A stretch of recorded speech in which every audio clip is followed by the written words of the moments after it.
నమస్కారం. ఆంధ్రప్రదేశ్ రాష్ట్రంలో వన్యప్రాణుల నిర్వహణలో ఒక సరికొత్త ట్రెండ్ సృష్టిస్తున్న ప్రాజెక్ట్ హనుమాన్ గురించి ఈరోజు మనం డీప్గా అనలైజ్ చేద్దాం. మనుషులకి, అడవి జంతువులకి మధ్య జరుగుతున్న సంఘర్షణలకి చెక్ పెట్టే ఈ అద్భుతమైన సొల్యూషన్ గురించి లేట్ చేయకుండా డైరెక్ట్గా టాపిక్లోకి వెళ్ళిపోదాం. అసలు ఈ ప్రాజెక్ట్ ఎందుకు అవసరమైందో తెలుసా? ఒకసారి ఈ నంబర్ వినండి. 2107. 2025-26 ఆర్థిక సంవత్సరంలో కేవలం మన ఆంధ్రప్రదేశ్లోనే నమోదైన హ్యూమన్ వైల్డ్ లైఫ్ కాన్ఫ్లిక్ట్ కేసులివి. అంటే రోజుకు దాదాపు 5-6 కేసులన్మాట. ఇది మామూలు విషయం కాదు కదా. అడవులు తగ్గిపోవడం వల్ల జంతువులు జనావాసాల్లోకి ఎలా వచ్చేస్తున్నాయో చెప్పడానికి ఈ ఒక్క నంబర్ చాలు. ఇక ప్రాణనష్టం విషయానికి వస్తే పరిస్థితి మరింత దారుణంగా ఉంది. 21 అవును, 2019 నుండి 2023 మధ్య కాలంలో కేవలం ఏనుగుల దాడుల వల్లే 21 మంది ప్రాణాలు కోల్పోయారు. ఇది కేవలం పొలాల్లో పంటలు నాశనమవ్వడం వరకే పరిమితం కాలేదు, నేరుగా మనుషుల ప్రాణాల మీదకే వస్తోంది. దీన్ని బట్టి గ్రౌండ్లో సిచ్యువేషన్ ఎంత టెన్షన్గా ఉందో మనం అర్థం చేసుకోవచ్చు. సో ఈ ప్రాబ్లంని సాల్వ్ చేయడానికి ప్రభుత్వం ఒక పక్కా ప్లాన్తో వచ్చింది.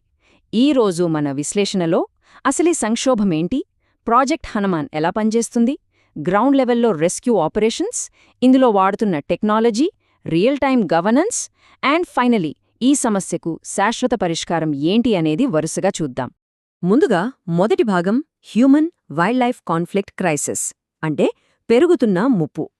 అసలు ఈ ప్రాబ్లం ఇంతలా ఎందుకు పెరుగుతోందంటే, మన వ్యవసాయ భూములు అడవుల్లోకి విస్తరించడం, సహజమైన ఆవాసాలు తగ్గిపోవడంతో గత్యంతరం లేక జంతువులు బయటికి రావడమనేది చాలా కామన్ అయిపోయింది.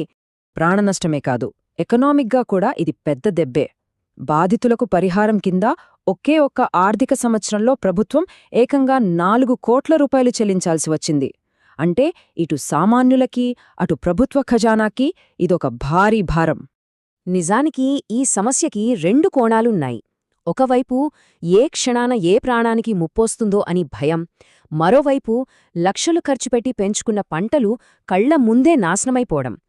ముఖ్యంగా చిత్తూరు జిల్లాలో చూసుకుంటే రైతులు ఎంతో కష్టపడి పెంచుకున్న మామిడి తోటలు తరచుగా ఏనుగుల దాడుల వల్ల పూర్తిగా ధ్వంసమవుతున్నాయి. ఆ రైతుల పరిస్థితి ఒకసారి ఊహించండి, చాలా కష్టం కదా. ఎగ్జాక్ట్లీ.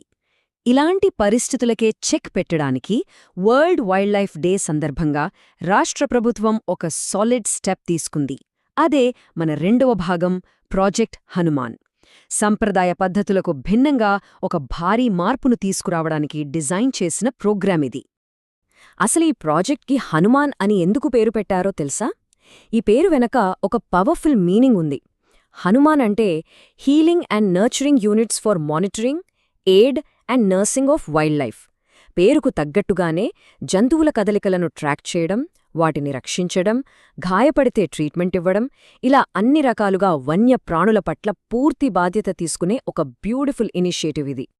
ఈ ప్రాజెక్ట్లో జంతువులను కాపాడటంతో పాటు నష్టపోయిన వాళ్లక్కూడా గట్టి సపోర్ట్ ఇస్తున్నారు. ప్రభుత్వం పరిహారాన్ని అమాంతం ఎలా పెంచిందో మనం గమనించాలి. వైల్డ్ లైఫ్ అటాక్లో ఎవరైనా చనిపోతే ఇంతకుముందు 5 లక్షలు ఇచ్చేవాళ్లు ఇప్పుడు దాన్ని ఏకంగా 10 లక్షలకి పెంచారు. అలాగే గాయాలైతే ఆ అమౌంట్ని 2 లక్షల రూపాయలకు పెంచారు. ఇది బాధితులకు నిజంగా పెద్ద ఊరట. సరే, పాలసీలు బాగానే ఉన్నాయి, కానీ ఎమర్జెన్సీ వస్తే గ్రౌండ్లో పరిస్థితేంటి? అదే మన మూడవ భాగం, ఆన్ గ్రౌండ్ రెస్క్యూ మరియు రెస్పాన్స్. ప్రాణాపాయం ఉన్నప్పుడు ఇన్సిడెంట్ జరిగిన వెంటనే ఫాస్ట్గా రియాక్ట్ అవ్వడానికి ఎలాంటి సిస్టమ్ రెడీగా ఉందో చూద్దాం. యాక్షన్లోకి దిగడానికి వీళ్లు ఏకంగా 100 జీపీఎస్ ఎనేబుల్డ్ వెహికల్స్ని రెడీ చేశారు. వాటిలో 93 ర్యాపిడ్ రెస్పాన్స్ టీమ్స్ కాగా మరో 7 అంబులెన్స్లు ఉన్నాయి. ఈ టీంలో ఎవరెవరుంటారంటే ఒక forest range officer, veterinary staff, వాళ్లకు సపోర్టుగా గిరిజన సహాయకులు, పారావెట్స్ ఉంటారు. సో సిచ్యువేషన్ని కంట్రోల్ చేయడానికి కావలసిన ఎక్స్పర్ట్స్ అందరూ ఆ స్పాట్లోనే ఉంటారన్నమాట. ఇక్కడ ఇంకో మంచి విషయం ఏంటంటే, మొత్తం భారం గవర్నమెంట్ మీదే వెయ్యకుండా లోకల్స్ని కూడా ఇన్వాల్వ్ చేస్తున్నారు. ఊళ్లలోకి జంతువులొచ్చినప్పుడు భయపడి జనం దాడులు చెయ్యకుండా గ్రామాల్లో వజ్ర అంటే వైల్డ్ లైఫ్ రక్షక్ వాలంటీర్లను సిద్ధం చేశారు. అలాగే పాములను సురక్షితంగా పట్టుకోవడానికి సర్పమిత్ర అనే నెట్వర్క్ కూడా వచ్చింది. దీనివల్ల పబ్లిక్లో పానిక్ తగ్గి ప్రాణనష్టం చాలా వరకు ఆగుతుంది. మీకు ఇంకో ఇంట్రెస్టింగ్ ఫ్యాక్ట్ చెప్పనా? చిత్తూరు, శ్రీకాకుళం జిల్లాల్లో అడవి ఏనుగులను కంట్రోల్ చేయడానికి కర్ణాటక నుండి 4 స్పెషల్ కుంకీ ఏనుగులను తీసుకొచ్చారు. ఇవి హైలీ ట్రైన్డ్ అన్నమాట. ఇప్పటికే ఇవి 8 ఆపరేషన్లను సక్సెస్ఫుల్గా కంప్లీట్ చేసి అడవి ఏనుగుల గుంపులను ఎవరికీ నష్టం జరగకుండా సేఫ్గా అడవిలోకి పంపించేశాయి. ఇక అసలు విషయానికొద్దాం. 4వ భాగం టెక్నికల్ అండ్ సైంటిఫిక్ ఇంటర్వెన్షన్స్ అంటే డిజిటల్ రక్షణ కవచం. ఈ ప్రాజెక్ట్ని నెక్స్ట్ లెవెల్కి తీసుకెళ్లేది, ప్రాణాలను ముందే కాపాడేది ఈ టెక్నాలజీనే. ఇది ఎలా పనిచేస్తుందో తెలిస్తే నిజంగా ఆశ్చర్యపోతారు. ఫస్ట్ స్టెప్, అడవి సరిహద్దుల్లో జంతువుల కదలికలను ఆర్టిఫిషియల్ ఇంటెలిజెన్స్ AI సిస్టమ్స్ వెంటనే పసిగడతాయి. సెకండ్ స్టెప్, ఆ మూమెంట్స్ ఆధారంగా హనుమాన్ డిజిటల్ యాప్ చుట్టుపక్కల ఊళ్లకు క్షణాల్లో ఎర్లీ వార్నింగ్ అలర్ట్స్ పంపుతోంది. ఇక థర్డ్ స్టెప్, ఇన్ఫర్మేషన్ రాగానే ర్యాపిడ్ రెస్పాన్స్ టీమ్స్ వెంటనే ఫీల్డ్లోకి దిగిపోతాయి. చూసారా ఆర్టిఫిషియల్ ఇంటెలిజెన్స్తో ప్రాణాలు ఎలా సేవ్ అవుతున్నాయో? యాప్స్తో పాటు advanced radio collar tracking systems కూడా యూజ్ చేస్తున్నారు. మెయిన్గా గుంపులోంచి విడిపోయి తరచుగా దాడులు చేసే ఏనుగులకు ఈ కాలర్స్ వేస్తారు. దీనివల్ల ఆ ఏనుగు ఎక్కడుంది, ఎటు వెళ్తోంది అనే ఖచ్చితమైన డేటా ఎప్పటికప్పుడు అధికారులకు చేరిపోతుంది.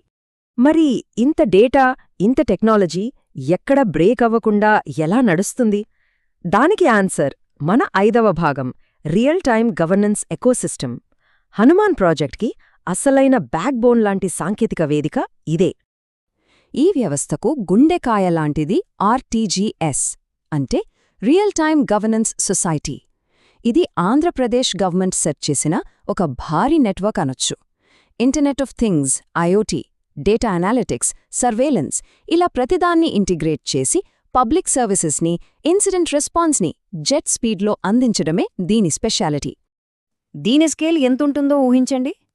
ఏకంగా రాష్ట్రవ్యాప్తంగా 1 మిలియన్ IoT సెన్సార్లు, సర్వైలెన్స్ డ్రోన్లు, దానికి తోడు వాతావరణాన్ని అంచనా వేయడానికి ఇస్రో వాళ్లతో కొలాబరేషన్. ఇవన్నీ కలిపి వన్యప్రాణుల ప్రవర్తన ఎలా ఉండబోతుంది అనేది ఆ పర్యావరణ డేటాతో ముందుగానే లెక్కగట్టేస్తాయి. This is like science fiction turning into reality కదా. ఇక మనం చివరి విభాగానికొచ్చేశాం. ఇంజనీరింగ్ సస్టైనబుల్ కోఎగ్జిస్టెన్స్ అంటే ప్రాబ్లం రాగానే అప్పటికప్పుడు సాల్వ్ చేయటం కాదు. ఫ్యూచర్లో అసలు ఈ ప్రాబ్లమే లేకుండా మనుషులు, జంతువులు ప్రశాంతంగా సహజీవనం చేయడం. ఇక్కడే ఒక ఇంటెలిజెంట్ స్ట్రాటజీ ఫాలో అవుతున్నారు. ఏనుగులను అట్రాక్ట్ చేసే మామిడి తోటల్లాంటి సంప్రదాయ పంటలకు బదులుగా తేనెటీగల పెంపకం లేదా ఎకో టూరిజం లాంటి ఆల్టర్నేటివ్స్ వైపు రైతులను ప్రోత్సహిస్తున్నారు.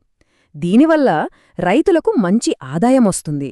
అదే టైంలో జంతువులతో వచ్చే రిస్క్ కూడా ఉండదు. ఇదొక మాస్టర్ స్ట్రోక్ అని చెప్పొచ్చు. దీనితో పాటుగా జంతువుల సంరక్షణ కోసం శాశ్వత వైద్య సదుపాయాలను సైతం ఏర్పాటు చేశారు. విశాఖపట్నం, రాజమహేంద్రవరం, తిరుపతి ఇంకా బిర్లూట్లో కొత్తగా 4 వన్యప్రాణి రెస్క్యూ అండ్ ట్రీట్మెంట్ సెంటర్లను స్టార్ట్ చేశారు. రెస్క్యూ చేసిన జంతువులని ఇక్కడికి తీసుకొచ్చి వాటికి పూర్తిగా నయమయ్యాక మళ్లీ సేఫ్గా అడవిలో వదిలిస్తారు. ఈ ప్రాజెక్ట్ మెయిన్ ఆబ్జెక్టివ్ ఏంటో ఆంధ్రప్రదేశ్ ఉప ముఖ్యమంత్రి పవన్ కళ్యాణ్ గారి మాటల్లోనే చెప్పాలంటే, ప్రాజెక్ట్ హనుమాన్ అనేది మానవ వన్యప్రాణి సంఘర్షణను నివారించడానికి రూపొందించిన ఒక సమగ్ర సాంకేతిక మరియు శాస్త్రీయ కార్యక్రమం.